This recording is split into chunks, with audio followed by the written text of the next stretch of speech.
আপনি বানান রিক্সা, তাহলে গাড়ির কন্ট্রাক্ট নিলেন কেন ভাই? গাড়িওয়ালাদের নিতে দিতেন। আপনি না পারলে এরপরে গাড়িওয়ালারা নিবে।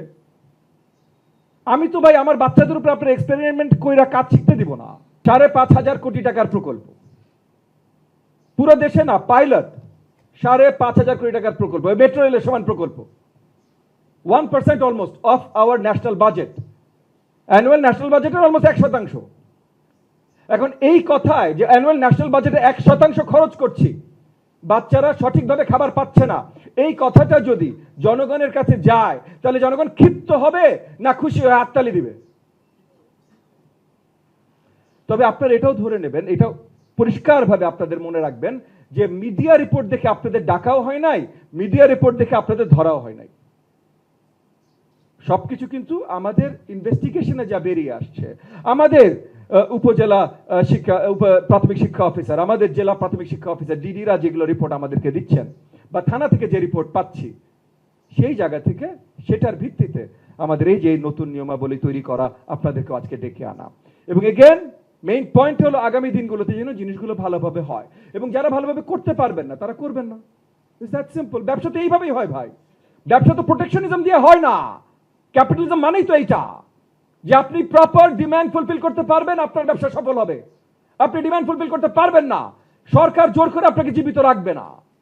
এখানেও সেম জিনিসটাই হবে। ডিমান্ডের মেইন কাজ কি হলো? প্রপারলি বাচ্চাদেরকে নিউট্রিশনাল ফুড প্রোভাইড করা, যেটা আপনাদেরকে নির্ধারণ করে দেওয়া হয়েছে।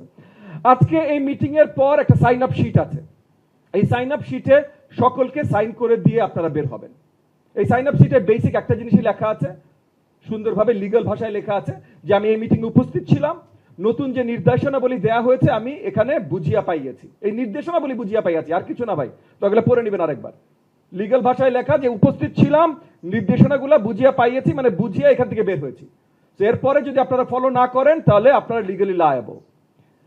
এটা এমনিও আপনারা লিগালি লায়াবল, তবুও অ্যাডিশনাল আর একটা সিগনেচার আপনাদের কাছ থেকে রেখে দেয়া। ওকে, আগামী 7 দিনের ভিতরে যেটা বলেছে আপনাদের ফুল সাপ্লাই চেইন ম্যাপিং হইতে হবে, এটা হইতে হবে। আপনি কোন জায়গা থেকে, আপনি অন্য ফ্যাক্টরি থেকে নিচ্ছেন, যদি এটা অরিজিনালি এটা অ্যালাউড হওয়ার কথা ছিল না। যেমন মনে করেন আমার এক ভাই বলেছেন উনি সাপ্লাই দেন, ওনার সাপ্লাই দিতে কষ্ট হয়, উনি সাপ্লাই দেন ভাই ময়মনসিং, ওনার ফ্যাক্টরি ওনার লেখা ফরিদপুর, উনি দেন বন বা ডিম। ফরিদপুর থেকে বন বা ডিম যখন আপনি ময়মনসিংহে দিবেন ভাই, আপনি সঠিকভাবে দিতে পারেন, তাহলে নিলেন কেন ভাই? আপনি বললেন আপনাদের মধ্যে কেউ কেউ বললেন যে লোকাল স্টেক হোল্ডারদের সাথে আমরা এঙ্গেজ করতে আমাদের কষ্ট হচ্ছে, অসুবিধা হচ্ছে। ভাই তাহলে আপনি কি কন্ট্রাক্ট নিলেন কেন? আপনি বানান রিক্সা, তাহলে গাড়ির কন্ট্রাক্ট নিলেন কেন ভাই? গাড়িওয়ালাদের নিতে দিতেন। আপনি না পারলে এরপরে গাড়িওয়ালারা নিবে। আমি তো ভাই আমার বাচ্চাদের উপর আপনার এক্সপেরিমেন্ট কইরা কাজ শিখতে দিব না। আপনাদের দায়িত্ব কিভাবে করবেন। দুটো কোম্পানি বললো তারা লোকালি মাদেরকে স্কুলের পাশে মাদেরকে এমপ্লয় করেছে, আপনি করেন, আমার অসুবিধা নেই তো। আমার দরকার খাবার ঠিকভাবে গেছে কিনা। আর এখন যে মাদেরকে এমপ্লয় করেছেন সেই মারাও আমার ম্যাপিং এ থাকতে হবে, যে ওর কাছে যাবে, ও বয়েল করবে, এরপর আসবে। 5,500 কোটি টাকার কন্ট্রাক্ট এখানে গিভেন আউট হয়েছে। আপনারা মাত্র 19টা কোম্পানি, কয়েকটা কোম্পানির আছে যাদের নাই। এত বড় কন্ট্রাক্ট নিয়ে একটা ফুড টেকনিশিয়ান রাখতে পারবেন না আপনারা? নিশ্চয়ই পারবেন ভাই। তাহলে ফুড টেকনিশিয়ান রাখা এখন আপনাদের জন্য মাস্ট।